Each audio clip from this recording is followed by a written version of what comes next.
bisa saling menasihati atau bagaimana lah ya. Yang penting keinginan dari Mas Aska ya.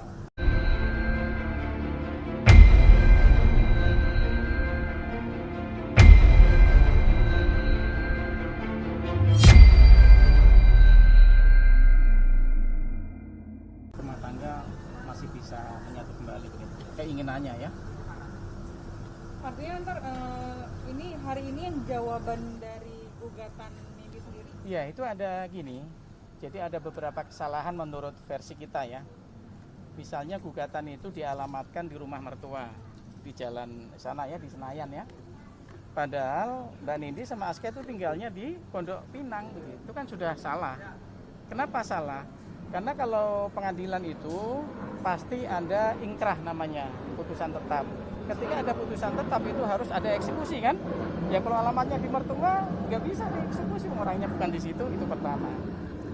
Yang kedua, masalah permintaan Mbak Nindi itu adalah talak sori. Talak sori itu nggak dikenal di pengadilan agama, nggak dikenal. Yang ada itu talak roj'i bagi laki-laki yang mengajukan. Kalau perempuan namanya minta talak bain sugro. Ini talak sore, jadi kita tolak gitu. Ini gugatannya nggak jelas nih, kabur gitu. Karena tidak memenuhi unsur-unsur yang ada dalam gugatan yang baik. Itu mungkin boleh diulas sedikit kalau pengertian dari talak sori ini sendiri seperti apa sih? Jadi gini, dalam kajian fikih kita akan menerangkan tentang laki-laki yang mentalak ke istrinya. Kalau dia mentalak terang-terangan jelas, itu namanya sori. Misalnya, aku cerai kamu, itu sori. Kalau bilang, kamu pulang ke rumah orang tua ya, itu tidak sori, itu namanya kinayah. Nah, kinayah itu kembali ke suami, dalam hatinya dia menceraikan istri enggak gitu. Begitu, jadi itu hanya bahasa verbal ya. Tapi dalam praktek di pengadilan itu nggak digunakan, itu kan penjelasan. Jadi talak itu hanya dua, satu roj'i, satu talak namanya talak bain sugro. Kalau laki-laki mengajukan itu namanya talak roj'i. Kalau yang mengajukan perempuan harusnya minta talak bain sugro. Ini minta talak sore bukan hukum itu. Makanya kita minta supaya ditolak.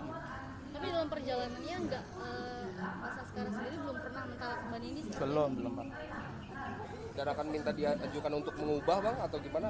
Kalau dari pihak Askara sendiri atau memang menolak? Menolak. Dengan gugatan ini kan sudah tidak bisa diperbaiki. Dengan kita menjawab berarti ya kita tolak itu gitu. Itu versi kita ya, nanti nggak tahu majelis hakimnya.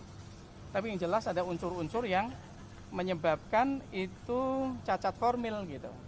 Jadi harusnya mengikuti aturan, gugatan harus di mana visi kita ada, bukan KTP ya. KTP kita di Jawa Timur, kita tinggal di Jakarta, perempuannya di Jakarta, istrinya tetap di Jakarta, bukan di Surabaya gitu. Tadi bicara masalah adanya dugaan pria lain ya. Itu bicara berdasarkan apa? Nanti kita jelas, saya ini ya, saya tanya-tanya dulu kan secara pasti kan belum tahu juga saya. Tapi ada indikasi ke sana ada indikasi ke sana. Termasuk bukti-buktinya? Ya nanti kita sampaikan kalau sudah ada ya. Komunikasi dengan Mas Askara sendiri seperti apa sih? Ya sementara kayak tadi sudahlah, karena ini ada pidana ya sesuai prosedur, sebagai warga negara yang baik dia akan menghormati dan menjalani prosedur yang baik. Di perceraian juga sama, menginginkan kalau memang bisa ya dipertahankan karena ada orang pihak ketiga yang mengganggu rumah tangganya, ingin menghancurkan rumah tangganya kan. Yang kedua ada 2 orang anak ini gimana gitu nasibnya. Itu aja sementara alasannya, kalau kedepannya berubah nggak tahu saya, yang penting saat ini keinginannya bisa mempertahankan rumah tangga. Bang, tapi sempat ada kabar juga yang beredar katanya justru yang ada orang ketiga dari pihak Askara. Iya.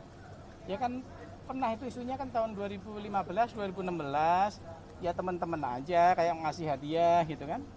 Kemudian dianggap itu selingkuh gitu kan. Kita sih menyangkal atau mengingkarinya. Kalau menyangkal kalau ada perempuan lain dari pihak. Iya. Oh, sekarang sudah naik status jadi tersangka di persoalan KDRT seperti itu. Nggak apa-apa, kita ikutin aja, kita hormati kok. Kita menghormati istilahnya penyidik yang telah membuat putusan sedemikian itu kan, dan kita akan mengikuti prosedur yang baik.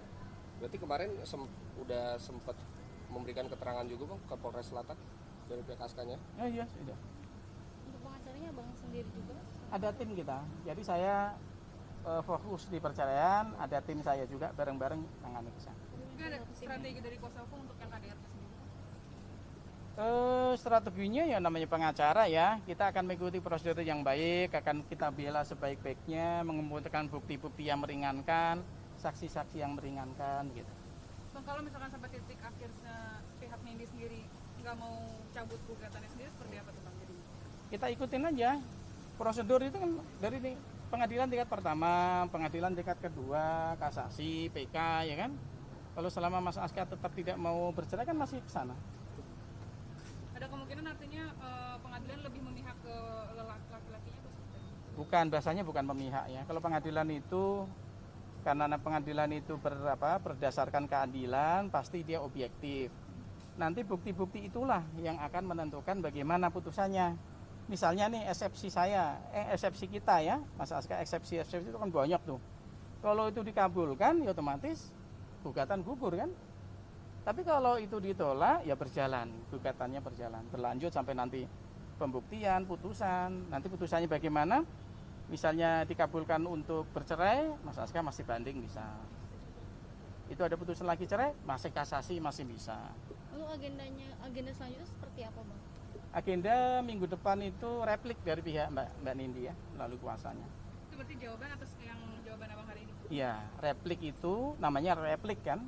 Replik itu pengulangan kan dari gugatan. Setelah itu nanti dari kita namanya duplikat kan sama pengulangan dari jawaban kita. Dengan penguatan-penguatan yang ada dalil atau bukti begitu. Dari beberapa gugatan sendiri yang diterima oleh pihak Aska sendiri, poin-poinnya ada apa gitu? Ya kalau diterima ya memang nikah, punya anak itu kan. Itu aja sih. Tempat tinggal kita tolak kan, nggak pernah. Memang pernah tinggal di sana tapi nggak lama, udah pindah di Pondok Pinang. Harusnya gugatan alamatnya Pondok Pinang. Kalau gugatan tergantung KTP Bang gimana tuh Bang? Kalau mungkin memang KTP-nya di Senayan terus jadi dikirim berkas Nggak boleh. Jadi gugatan itu domisili yang namanya domisili itu pemahaman di pengadilan lebih ketat lagi. Orang itu fisiknya di mana? KTP-nya Papua, fisiknya di Jakarta, gugatan di Jakarta. Administrasi di sana iya ngurus administrasi, tapi fisik di sini harus di sini gugatannya. Karena dia domisili di Jakarta gitu. Terakhir Bang, ada pesan dari Askara sendiri Bang?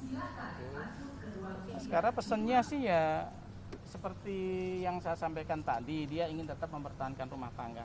Karena dalam Undang-Undang Perkawinan, penjelasan Undang-Undang Perkawinan nomor 1 tahun 74 itu menjelaskan pada penjelasan butir E ya, huruf E menjelaskan Undang-Undang Perkawinan itu diciptakan oleh pemerintah dan DPR. Tujuannya apa? Salah satunya mempersukar perceraian gitu. Itu tujuannya. Kalau pernikahan dipermudah, orang nikah dipermudah, jadi dipersulit. Tapi cerai harus dipersulit. Kenapa? Bisa bubar nanti masyarakat kan. Dikit-dikit cerai, masalah kecil cerai. Makanya harus ada unsur-unsur yang terpenuhi supaya tidak bisa cerai dengan mudah. Anak-anak sejauh ini sudah sempat bertemu dengan Aska sendiri? Ya, bertemu pernah lah ya.